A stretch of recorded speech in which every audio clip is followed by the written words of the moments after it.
Time for another coffee with Kilroy, or what I sometimes call beverage in a book. My beverage, well, I think you know what that is. And my book, well, today it is Atlas for the Wars of Napoleon. This is the series editor is Thomas Grease. This is the West Point Military History series, and I recently covered the military history and atlas of the Napoleonic Wars in a previous episode, and I'll put a link to that down in the description. But some of the comments that I got on this atlas prompted me to pull out this atlas, because they were saying that they had the West Point Atlas, and I believe this is the one that they were referring to. So that's why I wanted to see what we had here. I've had this for a little bit, as you can see from the discoloration of the binder there. This is kind of been on the shelf and probably got a little bit of sun over the years as well. Anyway, so in my continuing coverages of maps and atlases and the like, I thought I would jump to this one today. So let me get some coffee here. Feel free to have some coffee yourself as we're paging through this. And I'm not going to do a page by page. I'll probably skip a few just to move it forward, but I want to give a feel for what is in this atlas here. This is from Avery Publishing Group out of Wayne, New Jersey. And you got your contents here, and you're going to see some similar maps to what was in that military history and atlas of the Napoleonic Wars. However, these are color. Those were basically, the color was the red and the blue of the different forces and circles, but the maps themselves were kind of a grayscale. This one is has some color to it, as you'll see as we get in here. So we're gonna have all the usual suspects: Italian campaign, Egyptian campaign, Marengo, France, Ulm, all the way down here, and we'll conclude with Waterloo campaign over here. So taking a look here, so forward. Here's all the symbols. I'll go a little bit more here so you get a better view of it all. How does that look?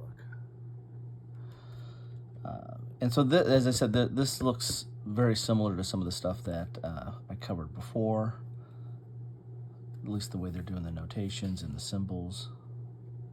Okay.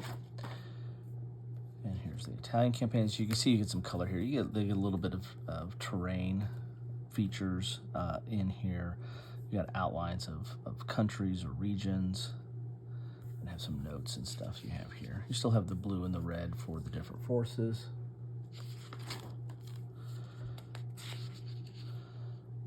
So, as I said, the maps look somewhat similar, but you do get this feel of the terrain, a little bit better feel of the terrain with the coloration that is in these maps.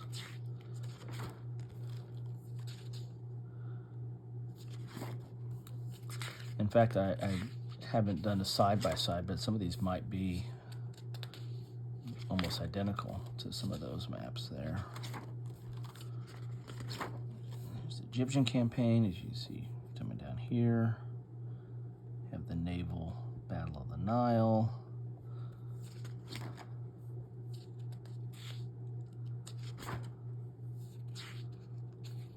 There are some different maps in here with this kind of coloration, showing a little bit more of a overview or a strategic level view of the conflict.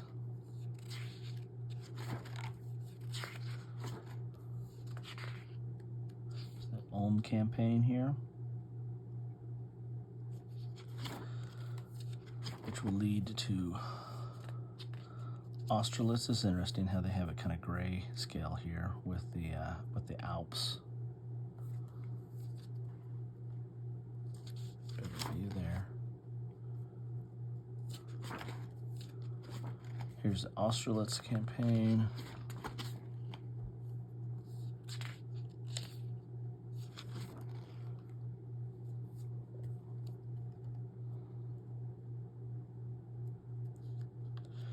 the frozen lakes.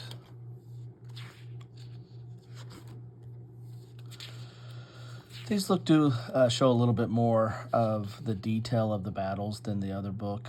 This is kind of you're getting some of the movements and the attacks and counterattacks a little bit more in this atlas here.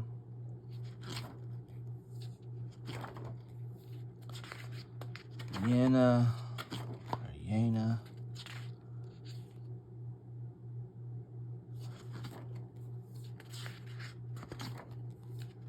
And quite a few maps on some of the specific battles.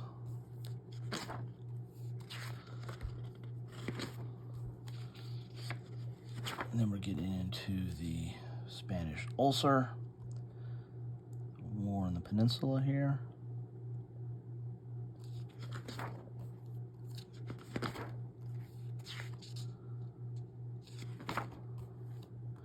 Danube campaign.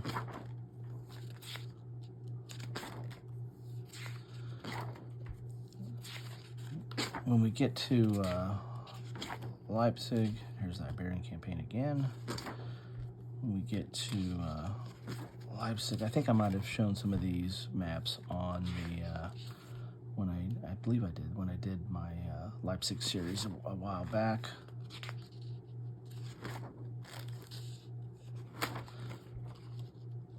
And this is the Russian campaign here.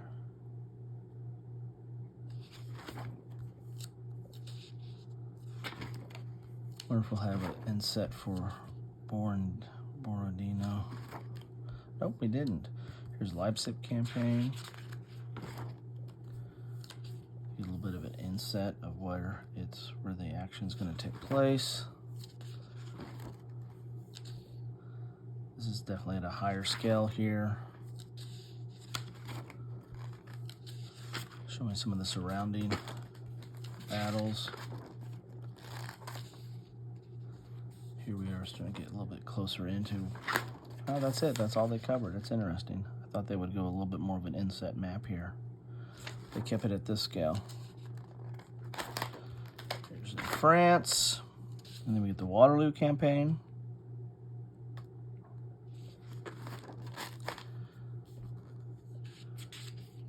Cottebras and Lennay right here. Get into Brussels there. And here's our setup for the infamous battle.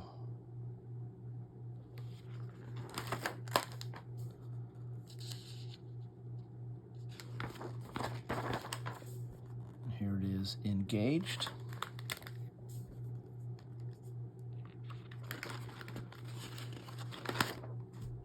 There you have it.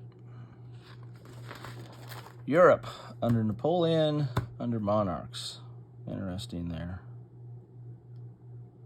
You kind of see the extent of the empire there. And that is it. That is, gotta watch the papers there.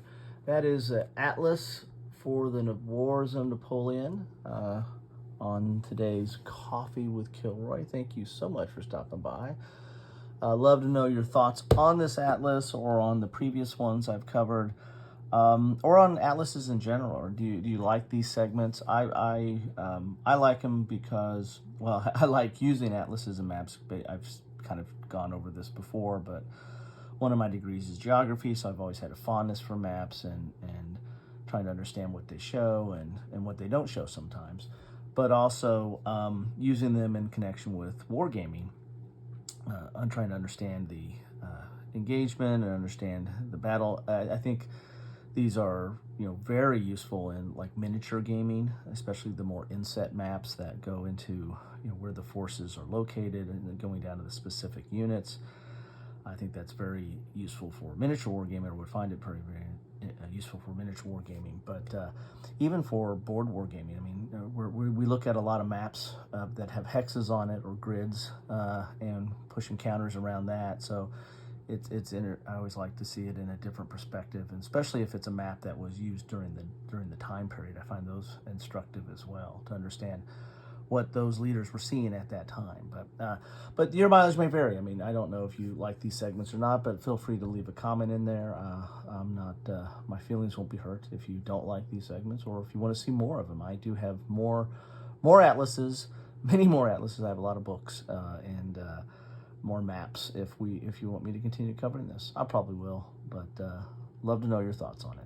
Anyway, thank you so much for stopping by. Enjoy the rest of your coffee or tea or whatever you're drinking. And if it's morning, enjoy the rest of your day. And if it's evening, I hope you had a good one. Anyway, thanks all. Take care.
Thanks for watching.